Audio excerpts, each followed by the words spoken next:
कि ये सिर्फ और सिर्फ राजनीति कर रहे हैं, लेकिन हम उसके बाद भी इस चैलेंज को ले रहे हैं। इस बार दिल्ली की पॉल्यूशन वो जानलेवा स्तर पे नहीं था जो इसके पहले था। 2025 में दिल्ली का प्रदूषण देश के लिए जहां एक मुख्य चर्चा का विषय बना, वहीं लोगों के लिए जानलेवा भी साबित हुआ। देखा जाए तो दिल्ली में इस वक्त ठंड और प्रदूषण ने प्रचंड रूप धारण किया हुआ है।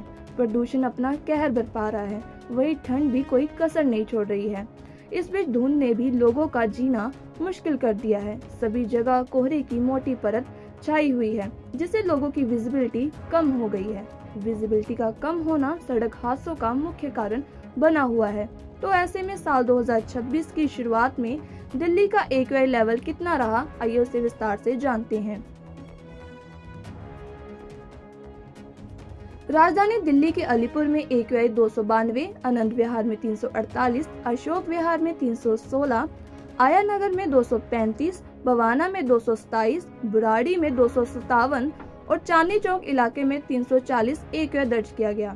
वहीं DTU में AQI 286, द्वारका सेक्टर 8 में 303, IGI एयरपोर्ट T3 में 219, ITO में 292, जहांगीरपुर में 318, लोधी रोड में 284 AQI रहा। इसके अलावा मुंडका में 324, नटवरगंज में 254, नरेला में 292, पंजाबी बाग में 308, RK पुरम में 319, रोहिणी में 315, सोनिया विहार में 306 और विवेक विहार में 330 AQI दर्ज किया गया।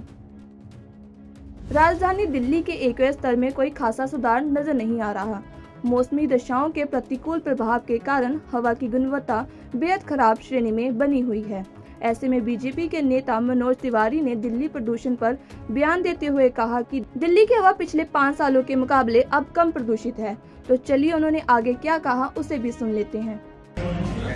देखिए, दिल्ली में तो अभी हम लोगों को सरकार बनाए हुए मुश्किल से 9 महीना हुए, और जो लोग 10-10 साल से दिल्ली में राज किए वो 9 महीने वाले लोगों से सवाल पूछते हैं तो पहला तो यहीं पे आप दिख जाते हैं, आपको सबको समझ में आ जाता है कि ये सिर्फ और सिर्फ राजनीति कर रहे हैं, लेकिन हम उसके बाद भी इस चैलेंज को ले रहे हैं। इस बार दिल्ली की पॉल्यूशन वो जानलेवा स्तर पे नहीं था जो इसके पहले था। हालांकि हमने बहुत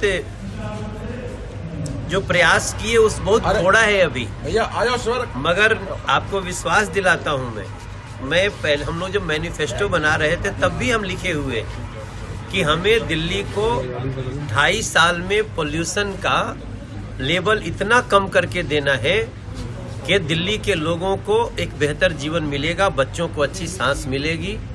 तो इसलिए हम आज इस चैलेंज को खुद मान रहे हैं। पोल्यूशन हमारी बहुत बड़ी समस्या है, लेकिन 15 साल कांग्रेस रही और 10-11 साल केजरीवाल जी रहे, और उसके बाद हमको मिला है, हमने जो वादा किया है, हम 2.5 साल में दिल्ली को ऐसा बनाएंगे कि पोल्यूशन ऐसा स्तर पे नहीं रहेगा, और 5 साल पूरा होते होते हम दिल्ली को लिविंग के लिए, ईज ऑफ लिविंग के लिए उसके अनुसार बना देंगे। बता दें, दिल्ली वासियों को नए साल के दिन भी जहरीली फिजा से राहत नहीं मिली है। लोगों ने प्रदूषण और कोहरे के धुएं में नए साल का स्वागत किया है। वहीं मौसम विभाग ने भी 2 और 3 जनवरी को कोहरे का येलो अलर्ट जारी करते हुए लोगों से वाहन सावधानी से चलाने की अपील की है।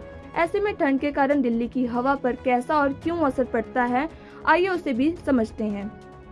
दिल्ली में सर्दी के समय हवा अधिक जहरीली इसलिए हो जाती है क्योंकि जब जमीन के पास की गर्म हवा ऊपर उठती है तो अपने साथ प्रदूषण ले जाती है, लेकिन सर्दियों में इसके उलट होता है। ठंडी हवा जमीन के पास जम जाती है और ऊपर की गर्म हवा एक ढक्कन की तरह उसे दबा देती है। वैज्ञानिकों के अनुसार ये ढक्कन प्रदूषण को हमारी सांस लेने वाली ऊंचाई पर ही रोक देता है, जिससे प्रदूषण की मात्रा बहुत ज्यादा खतरनाक हो जाती है और लोगों के स्वास्थ्य को नुकसान पहुंचाती है। बहरहाल पूरे देश में नए साल की शुरुआत हो चुकी है, लेकिन राजधानी दिल्ली के लिए यह शुरुआत अब भी चुनौतीपूर्ण बनी हुई है। जहरीली हवा, घना कोहरा और कड़ाके की ठंड ने लोगों की मुश्किलें बढ़ाई हुई हैं। ऐसे में जरूरत है सामूहिक प्रयासों की, सख्त नीतियों की और जनता की जागरूकता की। ताकि आने वाले दिनों में दिल्ली को प्रदूषण की इस गंभीर समस्या से राहत मिल सके। फिलहाल प्रशासन की अपील है कि लोग सावधानी बरतें, अनावश्यक बाहर निकलने से बचें और अपनी सेहत का विशेष ध्यान रखें। Bureau report, Punjab Kesari TV.